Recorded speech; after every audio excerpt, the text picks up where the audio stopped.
Hi, welcome to the channel. तो आज हम बात करेंगे बायोलॉजी के बारे में। तो बायोलॉजी एक ऐसा सब्जेक्ट है, it's like a game changer. मतलब अगर आपका सिलेक्शन हो रहा होता है तो फिर सिलेक्शन रोक भी देता है, और सिलेक्शन नहीं हो रहा होता तो सिलेक्शन करवा भी देता है। कैसे?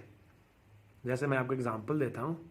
आपने फिजिक्स और केमिस्ट्री में मतलब बहुत अच्छा परफॉर्म किया है, लेकिन वही आपने बायोलॉजी में पूरी बैंड बजा दी, बेकार एकदम, दो कौड़ी का परफॉर्म किया, वहाँ आपका सिलेक्शन रोक देगा।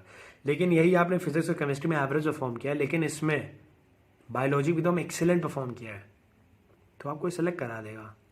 तो in short biology is a game changer. तो लेकिन जो हमारी मोस्टली मासेस होती है, मोस्टली लोग होते हैं, वो इस सब्जेक्ट को लेके बहुत ही ओवर कॉन्फिडेंट होते हैं। क्यों? क्योंकि वो बायोलॉजी स्ट्रीम से होते हैं, तो उनको लगता है कि उनको ये चीज़ आती है। उनको फिजिक्स और केमिस्ट्री में ज़्यादा फोकस करते हैं, क्योंकि उनके लिए वो थोड़ा डिफिकल्ट होता है। लेकिन जहाँ तक आप लोग जानते होंगे कि बायोलॉजी जो होती है वो पेपर का 50% होल्ड करती है, और यही 50% आपके लिए सब कुछ बदल देता है। आप उसको लेके किस तरीके से सीरियस हो, वही 50% आपको ऊपर उठाता है और वही 50% नीचे कर देता है। तो जैसा मेरे साथ सेकंड अटेम्प्ट में हुआ, सेकंड ड्रॉप में हुआ था ना, शायद लास्ट वीडियो आपने देखी होगी, नहीं देखा तो मैं आई बटन में डाल दूंगा, उसमें देख लीजिएगा। तो जो मेरी जो गलती थी ना 2019 में, जिस चीज़ ने मेरा सिलेक्शन रोक दिया था, मतलब मैंने फिजिक्स केमिस्ट्री में बहुत अच्छा परफॉर्म किया था, बट बायोलॉजी में इतना ओवर कॉन्फिडेंस कि मेरी कुछ चीज़ें आती थी, उससे मेरी बैंड हो जाती थी। तो चलिए मैं आपको अभी इसके बारे में बताऊंगा कि अप्रोच क्या होना चाहिए बायोलॉजी को लेके। ठीक है, तो सबसे पहली और सबसे इंपॉर्टेंट चीज़ जो होती है ना बायोलॉजी में, सही समझ रहे हो आप, बायो की एनसीईआरटी। हम उसी को ठीक से ही नहीं करते हैं। मतलब मोस्टली हमारा क्या एटीट्यूड होता है, चले यार बुक एनसीईआरटी तो पढ़ते ही रहेंगे, लेकिन हाँ इधर से क्वेश्चन लगा लें, अच्छी अच्छी बुक के क्वेश्चन लगा लें, अपने मटेरियल के अलग अलग क्वेश्चन लगा लें। वही हमारी मतलब शुरुआत में गलती यही होती है। ये चीज़ें हमें तब करनी होती है ना जब हमको यार अपनी एनसीईआरटी अच्छे से आती हो। मतलब एक एनसीईआरटी हमको रटी हुई हो। जैसे फॉर एग्जाम्पल मैं दो पार्ट बताता हूँ कि किस तरीके से आप राइज करते हो। जैसे आपने एनसीईआरटी अपनी, मतलब जिसको किसी ने एक बार पढ़ लिया, किसी ने दो बार पढ़ लिया, मतलब उसको याद हो गई है ऊपरी ऊपरी, या वो क्वेश्चन देखेगा तो उसको याद आ जाएगा, हमने पढ़ा था है।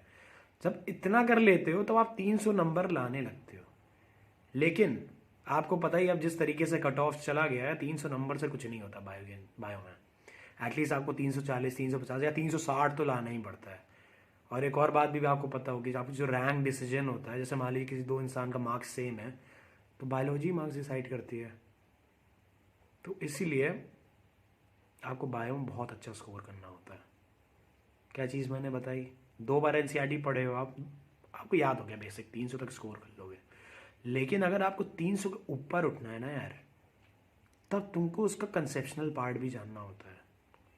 और बच्चे को वो कंसेप्ट तब आते हैं ना जब उस एनसीईआरटी को वो मिनिमम से मिनिमम 9 बार, 10 बार या अनकाउंटेबल बार पढ़ चुका होता है। पढ़ने का मतलब ये नहीं बस आप रीड लगा लियो, मतलब वही होता है ना, लिटरली रट गई, जैसे किसी ने अपने मिक्सी में चला के घोट के पी दिया। जैसे कोई ऐसे एनसीईआरटी की लाइन उसमें उठ के आई ना, तो आपको पूरे सेंटेंस पढ़ने की जरूरत नहीं पड़ रही, उसके दो कीवर्ड आप पढ़ लो ना, आप कैसे शक से टिक कर जाए। तो ये होता है। चलिए मैं अपने बारे में बताता हूँ। मतलब मेरा इस साल बायोलॉजी में 345 स्कोर था, मतलब मेरे 3 क्वेश्चन गलत हुए थे बस। लेकिन मैंने कभी इस मार्क्स से कभी ऐसे स्टार्ट नहीं किया था। ठीक है, मेरे को भी इस मार्क्स पे पहुंचने के लिए I was very poor at biology.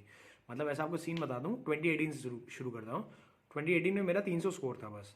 फिर उसके बाद 2019 में आई स्कोर 260 मार्क्स। इस बार मैंने 345 स्कोर किया।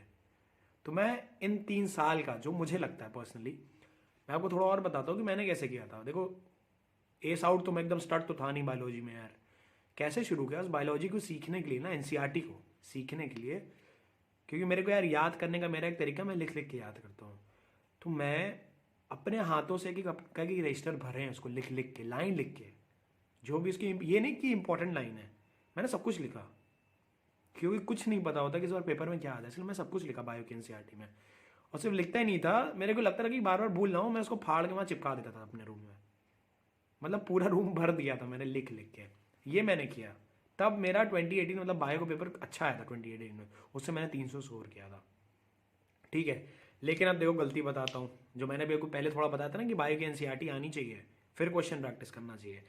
2019 के अंदर मैंने बायो की एनसीईआरटी पढ़ी ही नहीं, मैं सिर्फ क्वेश्चन लगाता था, ठीक है, सिर्फ और सिर्फ क्वेश्चन लगाता था कि सोचता था उससे मेरी बायो की एनसीईआरटी कवर हो जाएगी, लेकिन नहीं होती यार।